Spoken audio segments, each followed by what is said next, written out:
Magandang araw sa inyong lahat. Ako po si Father Felipe L. Pedraja, Cura Paroko ng Sacred Heart of Jesus Parish, Brookside Hills, Cainta, Rizal.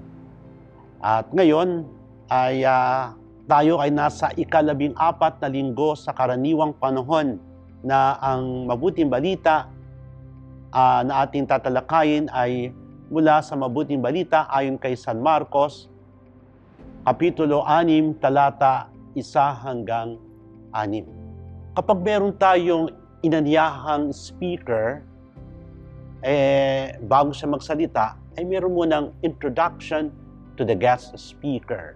At ang nilalaman nito ay yung educational attainment, yung kanyang achievements, yung kanyang mataas na positions sa lipunan, yung mga titulo niya.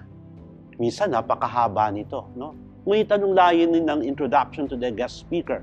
Upang siya'y paniwalaan, upang siya'y pakinggan, sapagkat ang taong ito ay hindi pangkaraniwan. Siya ay hindi pangkaraniwang extraordinary, lalong-lalo na sa topic na kanyang tatalakayin. Sa ating mabuting balita, no, si Jesus ay nagturo sa sinagoga sa kanyang sariling bayan sa Nazaret. Ngunit, hindi siya pinaniwalaan. Bakit? Kasi kilala nila si Jesus. Familiar sila. Sabi nga, familiarity breeds contempt. Wala naman siyang mataas na pinag-aralan. Wala naman siyang mataas na position. Wala siyang title. Wala siyang ipagyayabang. Wala siyang credentials. Kaya hindi siya pinaniwalaan. Ngunit ano ang pinahayag ng Panginoon? Anong ginawa ng Panginoon? Siyempre, marami siyang ginawang kababalaghan. Siya ay nagturo ng tungkol sa paghahari ng Diyos. No? Ngunit, sabi nila, kahit anong gawin mo, kahit turo mo, anong turo mo, wala kang credentials. Ito ang kailangan. Di ka namin paniniwalaan. Mga kapatid, sa simbahan, kailangan ba ng credentials? Kailangan ba mayroong doctorate in theology para paniwalaan ka?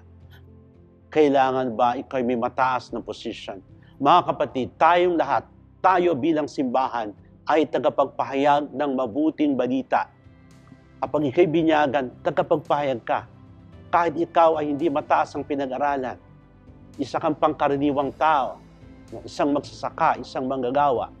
Ngunit, ano ang ipinapahayag ng isang tao? No? Bagamat pangkaraniwan lamang siya. Ito ang pagmamahal na galing sa Diyos. Oo, magsasaka. Oo, manggagawa. Ngunit, kung nasa Kanya si Kristo, ang puso niya ay pusong nagmamahal. Ang puso niya ay pusong nagpapatawad. Ang puso niya ay puso ni Kristo. Kaya nga't ang kanyang pamumuhay ay ebanghelyo. Siya'y pangkaraniwan, ngunit ang kanyang pinapahayag ay hindi pangkaraniwan. At ano ito? Ang kapangyarihan ng pag-ibig ng Diyos. Kaya nga't siya'y kapanipaniwala, hindi dahil sa kanyang katalinuhan, kundi siya'y kapanipaniwala sapagkat ang buhay niya ay buhay Kristo. Ang kanyang buhay ay ebanghelyo. Ang kanyang buhay ay tungkol sa mabuting balita ng paghari ng Diyos. Kapag pinakinggan natin siya, pinaniwalaan natin siya, pinakikinggan natin si Kristo na ating tagapagligtas.